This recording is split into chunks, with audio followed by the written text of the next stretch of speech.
খেলার মধ্যে তো জয় পরাজয় অবশ্যই আছে, বাট সেকেন্ড ম্যাচটা যেটা দেখলাম সেটা কিন্তু ব্যাটিংটা আসলে খুব একটা ভালো না, এবং বিশেষ করে আমি বলবো যে ব্যাটিংয়ের যে টাইপের শর্টস খেলা হচ্ছে, উইকেট তো অবশ্যই রাশিদ খান ভালো বলার বা আফগানিস্তানে ভালো ভালো স্পিনার আছে, বাট আমার কাছে মনে হয় যে আমরা আমাদের ক্যারেক্টারের বাইরে খেলছি, যেটা এই রানটা আমরা মনে হয় খুব একটা বড় রান ছিল না, বাট অনেক বেশি বাজে শর্টস খেলে ফেলেছি ব্যাটসম্যানদের। এটা আমার কাছে মনে হয় ব্যাটসম্যানদেরকেই ঠিক করতে হবে যে আসলে কী টাইপের শর্টস খেলা উচিত, এবং ট্যাকটিক্যাল জায়গাগুলোতে আমরা ভুল করছি। তাই না, একদম উপরের হাফ ভলিবল আমরা সুইপ খেলতে যাচ্ছি, যে জোর করে মিডিকেটের মতো আছি, বাট আমাদের প্লেয়ার আমার কাছে মনে হয় অনেক ভালো player, but somehow short selection আমরা কিছু ভুল করে ফেলছি।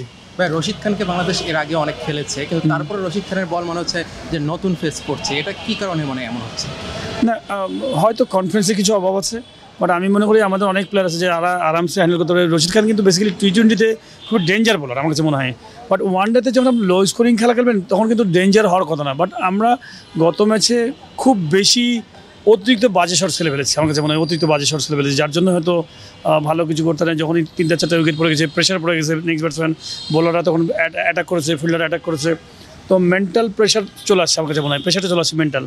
আমি মনে করি নর্মাল রিল্যাক্স খেললে বাংলাদেশ ওয়ান ডেতে অনেক বেটার সাইড আমি মনে করি আফগানিস্তান আছে, বাট উপর থেকে রান আসছে না, উপর থেকে রান করতে হবে। টপ অর্ডার আপনি যদি দেখেন কেউ রান করছে না, বাট আমার মনে হয় যে রান করলেই সব ঠিক হয়ে যাবে। আমাদের মেন প্রবলেম যেটা হচ্ছে আমার মনে হয় ব্যাটিংয়ে।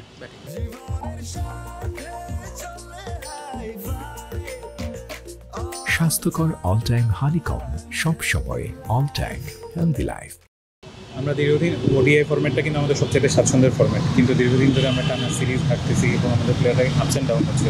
তো এক্ষেত্রে সামনে কিন্তু একটা ওয়ার্ল্ড কাপের র্যাঙ্কিংয়েও কিন্তু একটা প্রবলেম হতে পারে। এক্ষেত্রে আমাদের এখন যে ধারাবাহিকতার যে অভাবটা হচ্ছে, এটা থেকে উত্তরণ করতে হবে। না, আমি সবসময় বলি যে আমাদের খেলোয়াড়দের ধারাবাহিকতার জায়গাটা এই নির্বাচন হয়ে আসার পরেও আমি আগেও তাই বলবো, বিকজ যেটা ফ্যাক্ট সেটা বলতেই হবে। আমাদের একটা খেলোয়াড় হয়তো দেখা গেলো যে একটা ম্যাচে রান করছে, আবার দেখা গেলো যে 4 ম্যাচ 5 ম্যাচ রান করে না। এটা আমি সবসময় বলে আসছি যে প্লেয়ারদেরকে ইন্ডিভিজুয়ালি ইমপ্রুভ করতে হবে। ইন্ডিভিজুয়াল হতে কি, যে আমরা এত সুন্দর ফ্যাসিলিটিস পাই, নিজস্ব দেন সুইপ, পুল, হুক, কাভার টাইপ সবই খেলতে পারি, কিন্তু কোন সময় কোন বলটা আমি খেলবো, কোন সময়টা খেলবো না, এটা ইম্পর্টেন্ট। এটা হচ্ছে আপনাকে মানে একদম মাঠের মধ্যে ডিসিশন নিতে হবে। তো আমি মনে করি আমাদের কিছু ব্যাট সিলেকশন আছে ব্যাটসম্যানদের, সেই ব্যাট সিলেকশনের খেসারতটা গোটা টিমের উপরে পড়ছে।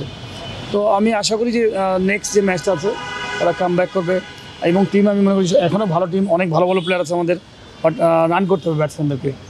ওডিআই বিশ্বকাপের আগে আর সামান্য কিছু সময় আছে, আমরা অল্প একটু সিরিজ পাবো কিনা। আপনার কী মনে হয় যে আমাদের যে হারানো, মানে আমরা একটা সময় ছিল যে মাশরাফির নেতৃত্বে আমরা দেখতাম যে আমরা পরপর অনেকগুলো সিরিজ জিতেছি, কিন্তু এখন কিন্তু ধারাবাহিকতা উল্টাটা দেখতে পাচ্ছি যে আমরা টানা অনেকগুলো সিরিজ হারছি।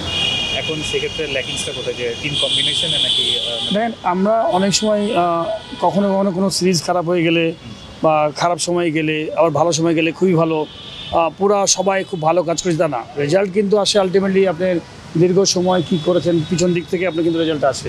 যে লম্বা সময় আপনি যদি ভালো প্ল্যাটফর্ম থেকে, পিছন থেকে যদি স্ট্রাকচার ভালো থাকে, তাহলে আপনি কিন্তু একটা ভালো জায়গায় পৌঁছে যাবে। আমি মনে করি প্রসেসিংটা খুব ইম্পর্টেন্ট।